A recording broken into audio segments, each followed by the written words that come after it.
जय गुरुदेव मित्रांनो, सर्व श्रद्धेनेच साध्य होतं. मग श्रद्धायुक्त मन असेल, श्रद्धायुक्त आमचं अंतःकरण असेल आणि या जीवनातलं कुठलंही कार्य जर आम्ही श्रद्धा ठेवून केलं, मग ते ईश्वराचं असो या जीवनातील छोटं मोठं कुठलंही कार्य असो, जर आम्ही श्रद्धा ठेवून करतो तद्वत ते आमचं कार्य सिद्ध झाल्याशिवाय राहत नाही. उदाहरणार्थ, एक अत्यंत गरीब असा लाकूड तोड्या होता.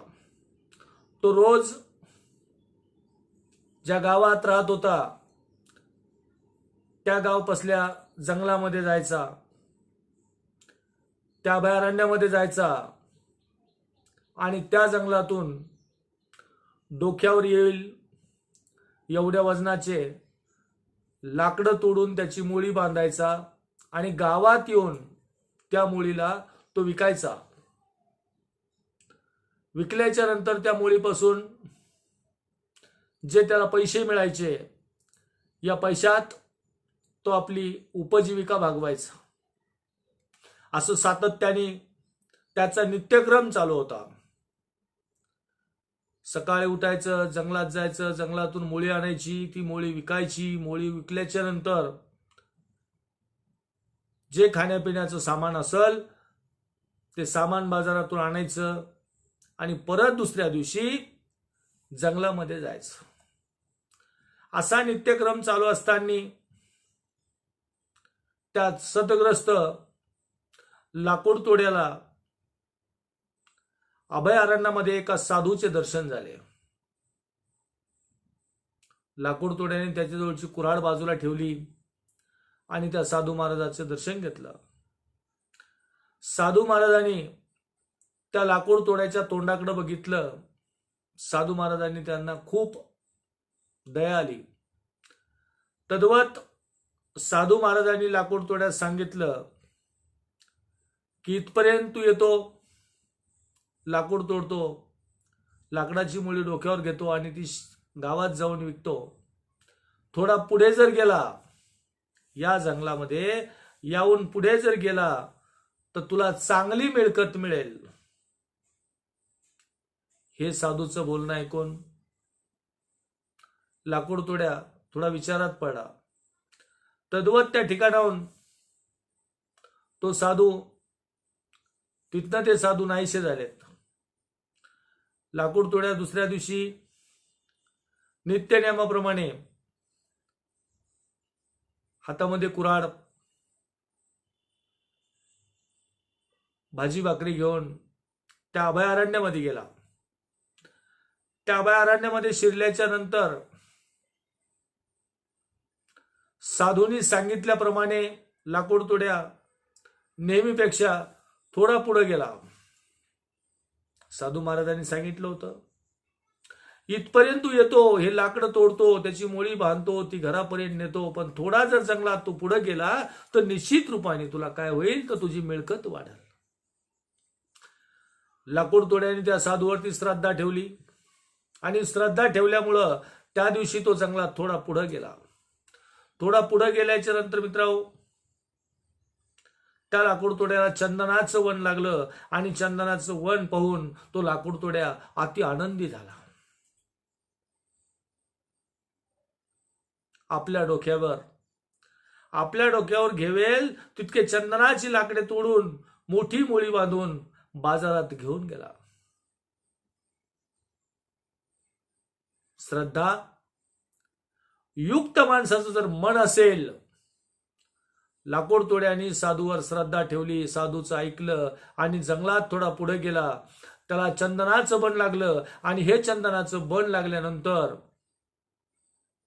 त्या साधूनी डोक्यावर बसल एवढ्या लाकडाची मोठी लट मुळी बांधली आणि ही मोठी लट बांधलेली मुळी घेऊन तो बाजारात गेला. बाजारात घेऊन गेला. त्या दिवशी त्याला त्या मुळीचा चांगला दाम मिळाला, चांगला भाव मिळाला. चांगला भाव मिळाल्यामुळे त्याला रोजच्या प्रमाणे पैसेही जास्त मिळाले. तो अगदी आनंदी झाला, खुशी झाला. परत दुसऱ्या दिवशी नित्यनेमाने तो साधू त्या अभयारण्यामध्ये गेला आणि अभयारण्यामध्ये गेल्याच्या नंतर साधूंनी सांगितलं होतं की लाकूड तोड्या, थोडं पुढं जर गेला तर तुझी मिळकत वाढन. दुसऱ्या दिवशी तो त्या चंदनाच्या वनाच्याही पलीकडे गेला. ज्या ठिकाणी चंदनाचं वन होतं त्या चंदनाच्या वनाच्याही तो पलीकडे गेला आणि पलीकडे गेल्याच्या नंतर तेथे त्याला तांब्याची खाण दिसली. साधू भक्ती, साधू प्रेम, एक निष्ठता आणि लाकूड तोड्याची साधूवर असलेली ती श्रद्धा. अभयारण्यात गेला. अभयारण्याच्या पुढे जाऊन चंदनाच्या वृक्ष वनाच्याही पुढे गेल्याच्या नंतर त्या लाकूड तोड्याला तांब्याची खाण सापडली.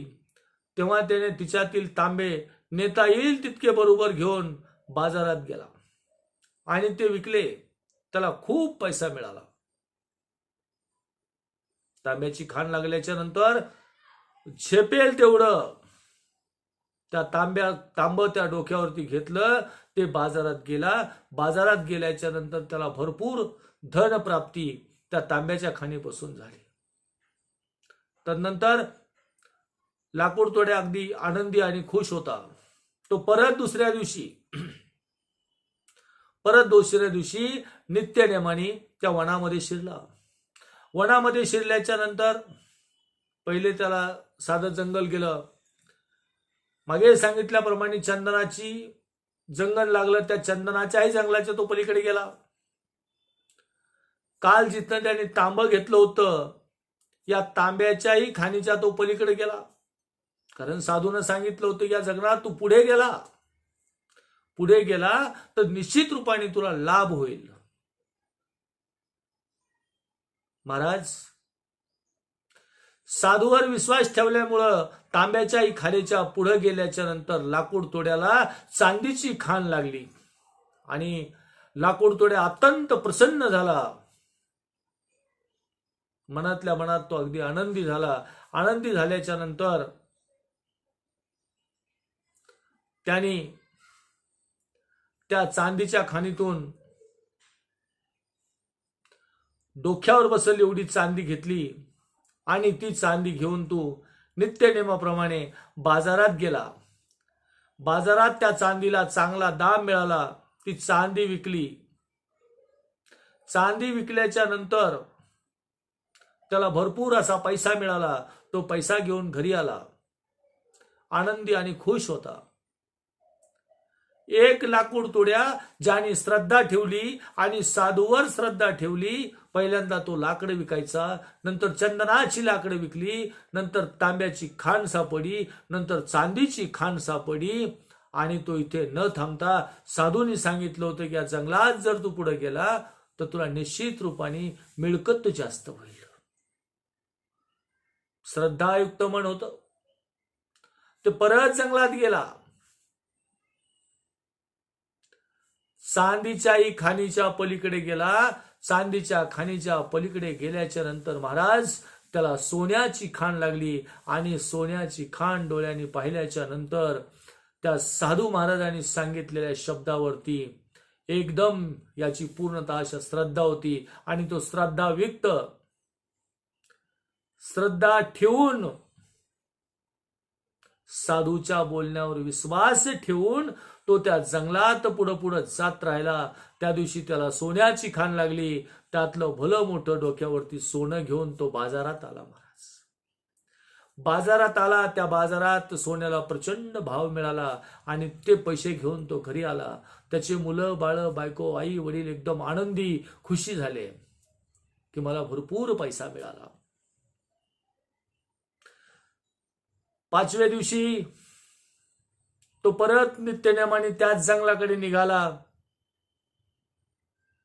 हातामध्ये कुऱ्हाड, पालव्यामध्ये बांधलेली भाकर आणि हळूहळू तो जंगलात चालला. जंगलात गेल्याच्या नंतर साधूंनी सांगितलं होतं की या जंगलात जर तू थोडा पुढे गेला तर निश्चित रूपाने तुझं भलं होणार आहे. आज याने ठरवलं की सोन्याच्याही खाणीच्या पलीकडे जायचं आणि साधूवरती विश्वास ठेवून आज सोन्याच्याही खाण्याच्या पलीकडे गेला. जसा हा सोन्याच्या खानाच्या पलीकडे गेला महाराज, तद्वत त्याला हिरे, माणिक, मोती, पाचू, प्रचंड हा साठा असलेली खाण लागली. त्याही दिवशी त्यांनी हिरे, माणिक, मोती, पाचू जेवढं डोक्यावरती बसल तेवढं ओझं घेतलं. तो बाजारात आला, बाजारात ते विकलेत. विकल्यामुळे त्याच्याकडे खूप पैसा आला आणि तो पैसे घेऊन परत घरी गेला. घरी गेल्याच्या नंतर पत्नीला म्हणला, मुलाबाळाला सांगू लागला, आई वडिलांना बोलू लागला की मी साधू महाराजाचे दर्शन घेतले आणि त्यांच्या दर्शनाने पावन झालो. साधू महाराजांनी मला सांगितलं होतं की या जंगलात तू जर थोडा पुढे गेला, या जंगलात तू जर थोडा पुढे गेला तर तुझं हित निश्चित होणार आहे.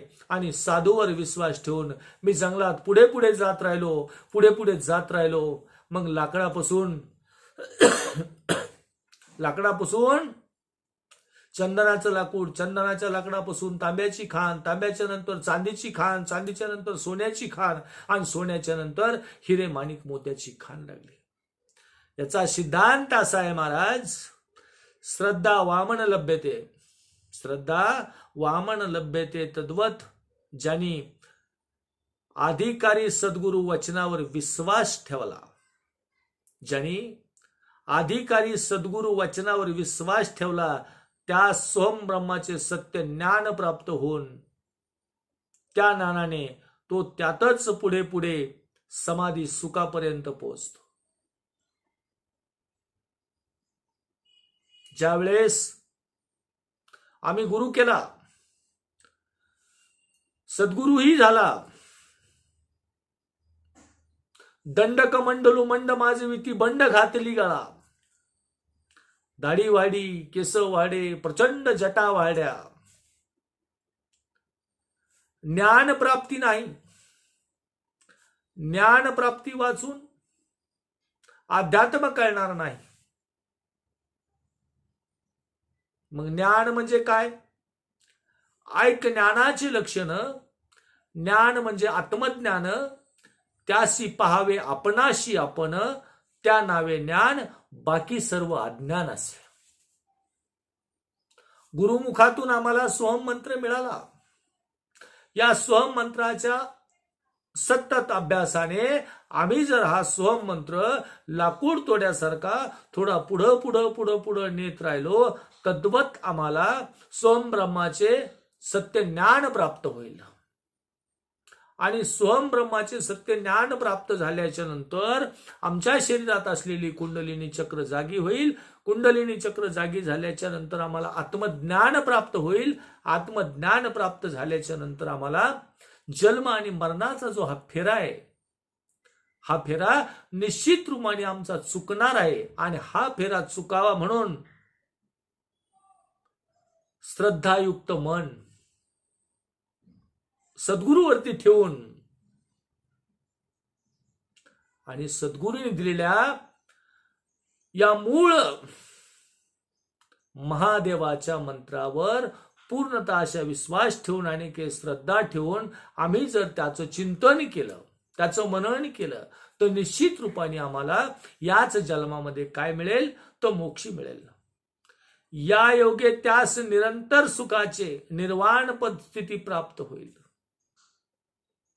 सद्गुरूंनी दिलेल्या शिवाच्या मूळ मंत्राला निश्चित रूपाने आम्ही जर त्याला पुढं पुढे नेत राहिलो, अर्थात तो मंत्र आम्ही नित्यनेमाने जर करत राहिलो, तर काय प्राप्त होईल आम्हाला? तर निर्वाण पद प्राप्त होईल.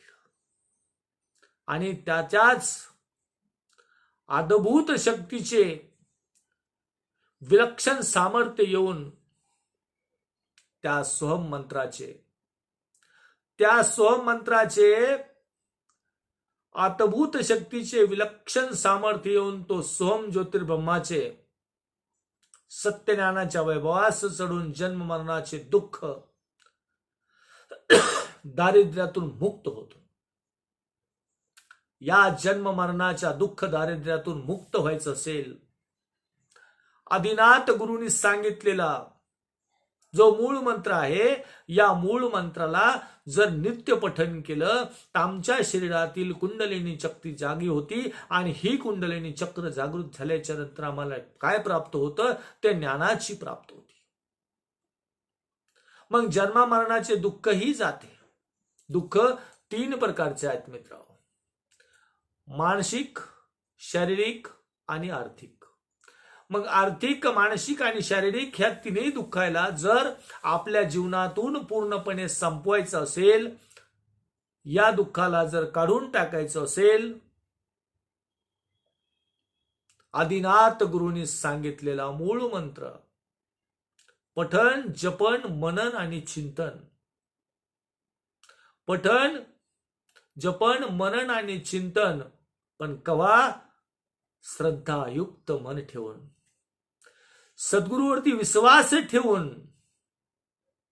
आम्हाला ज्याही गुरुनी तो मंत्र दिला असेल त्या गुरुच्या शब्दावरती पूर्णपणे विश्वास ठेवून आम्ही जर श्रद्धायुक्त या मंत्राचं मनन, चिंतन, पठन केलं तर निश्चित रूपाने याच जन्मामध्ये जन्म मृत्यूच्या फेऱ्यातून बाहेर जाता येतं.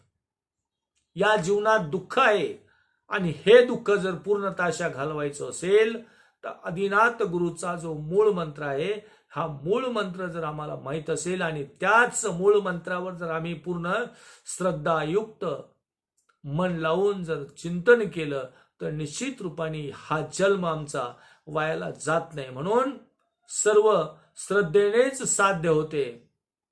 म्हणून श्रद्धा असावी, अंधश्रद्धा नाही. जय गुरुदेव मित्रांनो.